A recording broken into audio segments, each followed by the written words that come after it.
Hi, everyone. I'm excited to be here today to talk to you about some of the miracle stories that are happening right here in our own city, in our own state, every day. My name is Tony Kausha, and the title of our show is Tony's 50,000 Coincidence Miracles. Please note, this show is not about religion, and we're not trying to change anyone's religion, and we're not trying to get you to join any religion. It's just about miracle stories. I don't know of any religion on the planet that doesn't talk about miracles. That's why religions begin, because they have something that's telling them there's really a God. But we're not going to get into that. We're going to just talk about miracles and leave the decisions about all that up to you. So we don't care what religion you are. We just want to talk about miracles.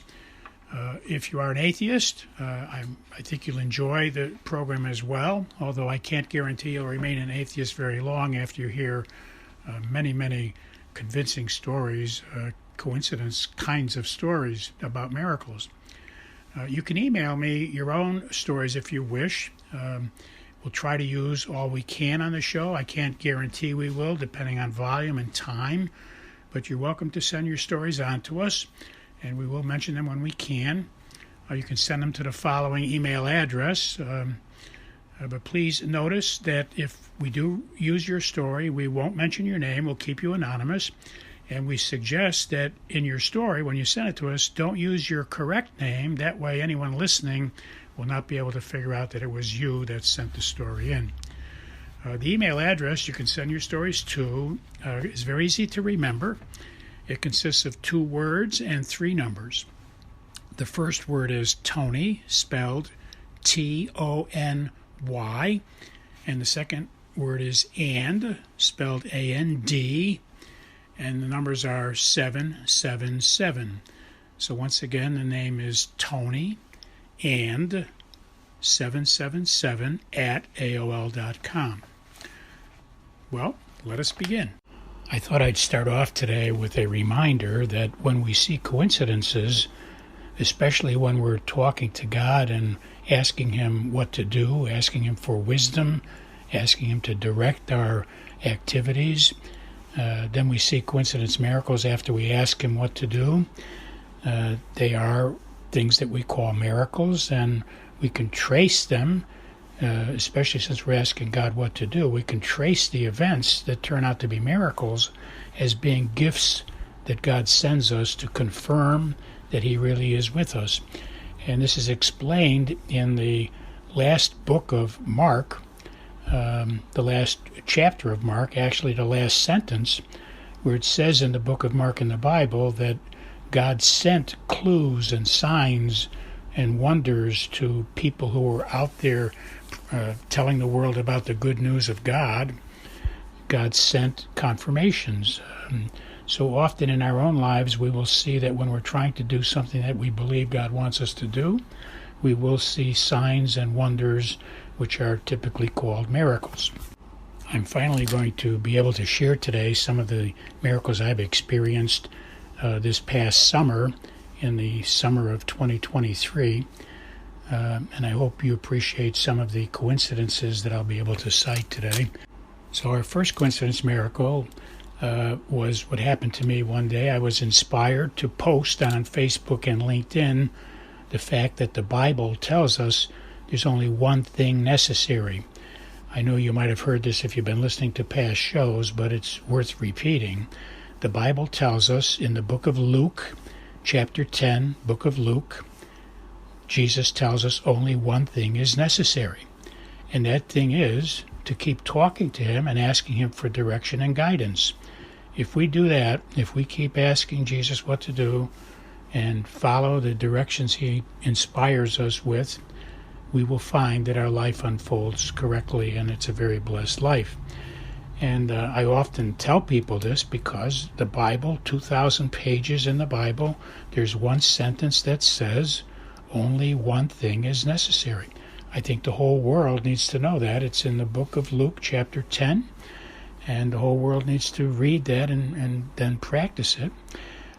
So I did this on one particular day and posted Facebook, LinkedIn, explained, gave some references, cited some examples.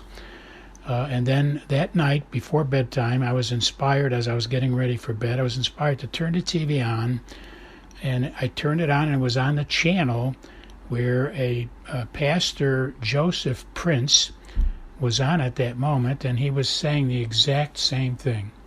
I can't tell you what a rush that gave me and how excited that made me feel, because I was inspired that morning to post Facebook and LinkedIn, because my ambition is to help everybody experience the joy and happiness of having the friendship of God. And then I got inspired, and I followed my inspiration. You know, an inspiration, when you get inspired, that's God's Spirit putting a thought into your mind. That's what the word means. Inspired means the Spirit of God is telling you to do something. And I did that before bed, and I saw this pastor, Protestant minister, Pastor Joseph Prince, and he was covering it in great detail. I was captivated by, he listed the steps and gave many examples.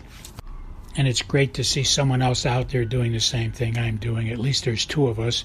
I'm sure there's hundreds of us. And I see a lot of people who give long lectures and talk about a lot of topics, and I keep suggesting to them to sprinkle in this message that only one thing is necessary, because that's what Jesus said. And we need to know what that one thing is. It's very simple. Just keep talking to Jesus. That's how simple it is. Our next coincidence miracle reveals what a blessed and wonderful life we have when we ask Jesus what to do. I was inspired one day during this past summer to go to a public beach and just walk along and enjoy the scenery and the breeze and the view. And as I was walking along, I would stop when I was inspired to mention to someone.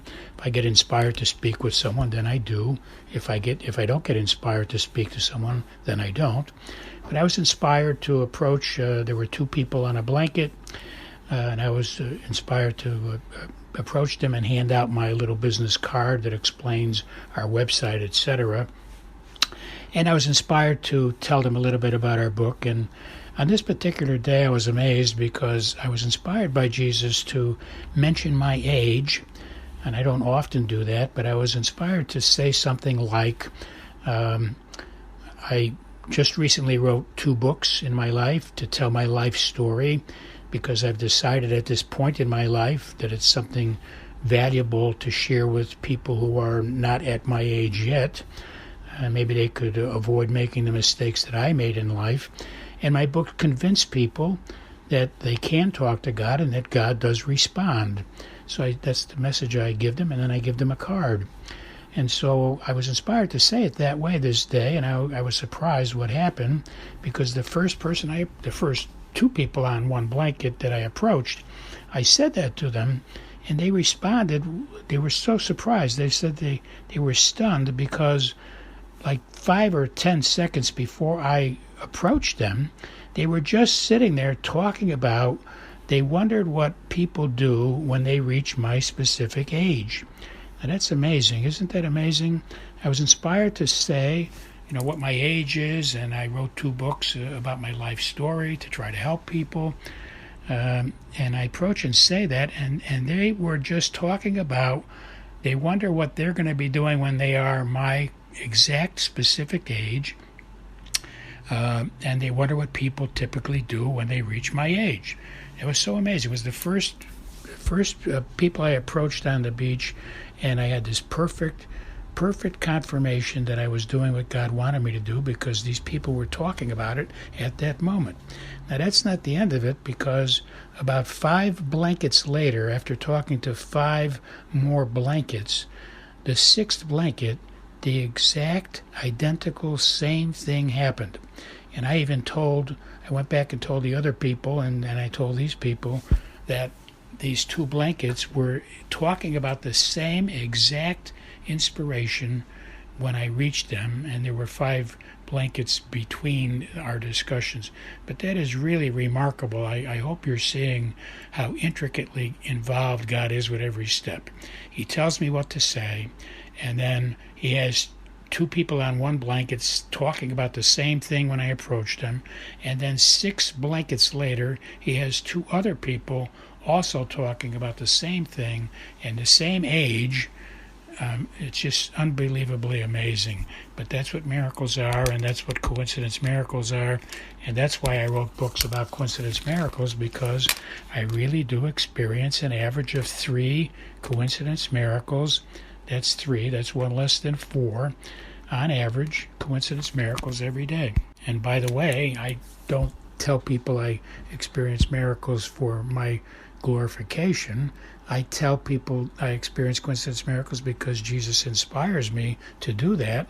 And why does he do that? I asked him why. He inspired me because he wants everybody talking to him. He wants everybody experiencing coincidence miracles. Also on this same day, I was very blessed to wind up meeting a lot of college graduates. They just recently graduated, and there were a lot of college graduates at the beach today celebrating in groups. They were teams or buddies or neighbors, or they frequented in the same classes. I don't know. They were closely knit people. I found one group with 5 people on blankets, another group of 5, and another group of 8. And they were in the range of, like 24, thereabouts. I don't know exactly, but around the age of 24. And it was very remarkable because I was inspired when I see a group of people at that age. I remember that I started noticing my coincidence miracles at about the age of 25. So I get impressed with and I get inspired to tell them the significant things about when you get an idea. It's really a thought from God, and deo is the Latin word for God, so that's what an idea means. Idea means you got a thought from deo. When you get an inspiration, it means you have a thought from the Spirit of God. So I go out and specifically try to tell people in this age group that that's how simple it is. You keep talking to God, asking questions, and his answers come to you in the form of ideas, inspirations which pop into your mind. And most people understand that, and I find this age group especially gets it. I guess because they're getting so many ideas and inspirations every day as they're maturing and entering adulthood and seeing what adulthood was like. So they're in a stage of learning where they're getting bombarded with many options and many ideas. So to tell this group that God is talking to you all day long and you'll recognize him in the ideas that he sends you whenever you ask him questions and in the inspirations that he sends you. So it was wonderful. They asked a lot of questions. They got the point. They understood it. And while I was talking to them, very often we experienced things, coincidence miracles, right there on the blankets. In these particular 3 cases, absolutely. I was inspired to say things like, you probably invited Susan and Harry to come today, but they couldn't come. They didn't show up, but you did ask them because you were inspired to do so. I was explaining how you get inspired, and they were blown away because they actually had friends with those exact names that did not show up that day. And that happened in 2 of the cases. So, I get inspired to give examples, and it turns out that in 2 of the cases I'm giving examples. It's an actual reality. And that's what blows my mind about me experiencing coincidence miracles. I mean, for many, many years, I'm inspired to say, like, Lucy and Sam didn't come today, and they ask me, well, how did you know it was Lucy and Sam? And I tell them simply, I was inspired to use those names as examples. Well, I hope what we get out of today's message is fundamentally only one thing is necessary, and that is to keep asking Jesus what to do. And I hope I gave enough evidence that exactly what happens is he sends us miracles to prove that he did give us instructions. God bless you all. I hope you will enjoy your week and get many coincidence miracles. I'll talk to you next week.